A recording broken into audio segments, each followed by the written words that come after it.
ساڵە هاتیینە کۆتایی بەرنمەکەمان لەگەڵ بەشی کۆتاییمان کە دەکاتە دنیای تۆپی پێ و هەروەها پێم وا بێ خۆشترین بەشی یاری تۆپی پێش نزیک بووینەتەوە لێ. ڕاستە بەفراو و کەسێک و باشتر ژمارە ئەو بکێ سیروانە سیروان لە ڤرستودیێ بمەرەیە سیروان ئەزانم تە پر حەزدکی و تە پر شۆپینیژی مە تەرێ دو یاریمان یاریە ڕۆژا شەمبیە سەر ئەوە سێم و چارەم ڕۆژا یەکشەمێژی یا هەری داوی کا چل جەمتایەژ مەرابێ gelek spas Salih û befra û birastî jî cihê xembariyê ku hêdî ber bi dawiya cama cîhanî ve diçin lê bi her hal hîn di ev lîstikên mane û bi hev re em ê bibînin ka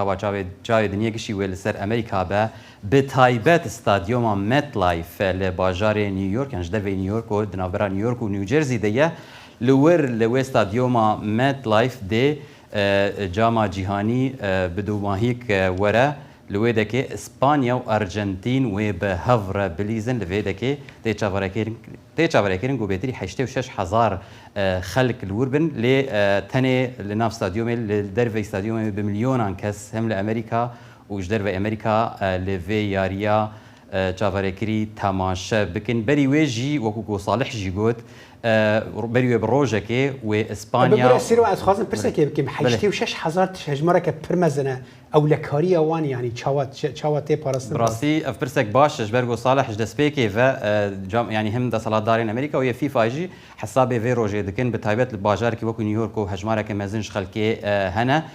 dron wekû nimûne firnîna dronan li derdora stadyomê û bi rêjeyeke mezin seranserî bajarê New York hatiye qedexekirin polîs hem yên federal û yên wilayetê û yên navxweyî yên xwecihî hatine destnîşakirin ji bo ku vê ev yarî ev gêm bi awayekî serkeftî bi dawî bibe.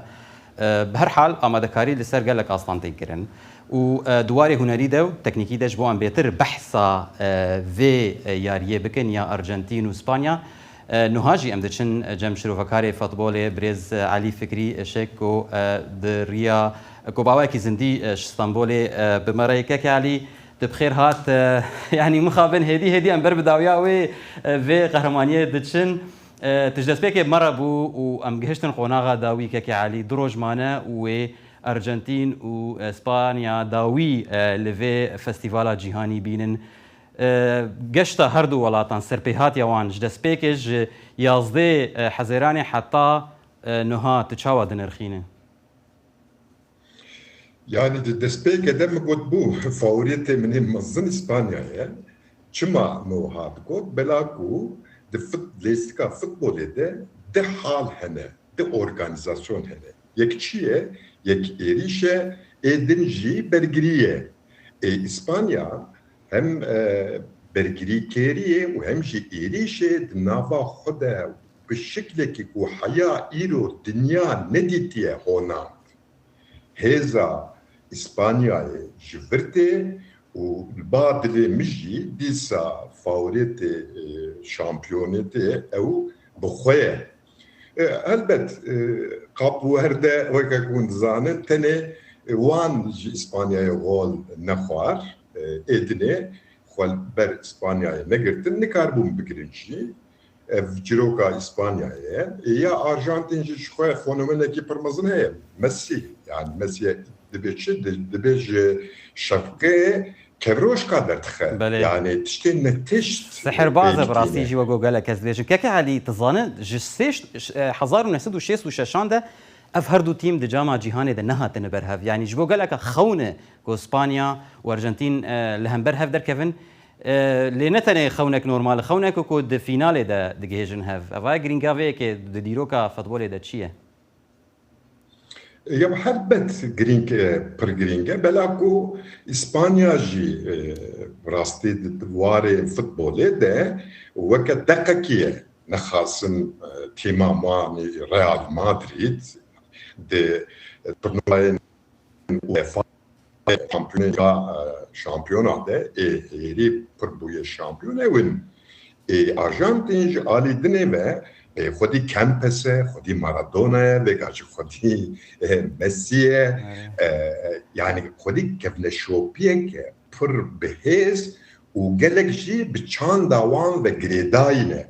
یعنی اسپانیول جی فوتبال و چاندا خو به هفره هونان نگریدایه آرژانتین جی فوتبال و چاندا خو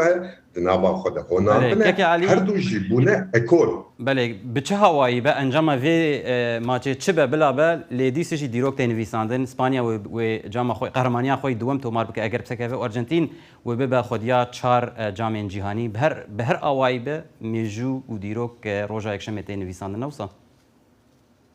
بله يعني ياد دوا از گوتنا تزيد بكم براستي اف تورنوايا فيفا وكا كنت الجاليه سيليكوني دو لابارتوار وان جنوفه فوفشيني يعني اشتكي عجيب بو برجري بشكل كي بقصور دركته هولي اريش بشكل كي بقصور دركته هولي ويا هيري جرين اسبانيولا برجري جي وإريشي بقصور بهفرة جريدان دروتن لوما باكيشكو اف اسبانيا الهامبري ارجنتين ديسا بيليستيكي بليزه وبيتيك وببا شامبيون الدنيا بله برز علي فكري اشك فوتبول يعني امبيجن بسبوري فوتبولي بشرو وكارو نيفيس كارت مره بوج امدي جالكس باس كيكي علي صالح وبفراو جارا قدن فتقرم جموه گلک سپاس جبو فانزانیرین تا امیوان تا سیروان گلک سپاس بینر هجار ملور دگن داویا و برنامه ایرو تا جاره کدن خاطره خوش بد خوازن و ببینید نافخیر و خوشیه ده هر شاد و بختور بن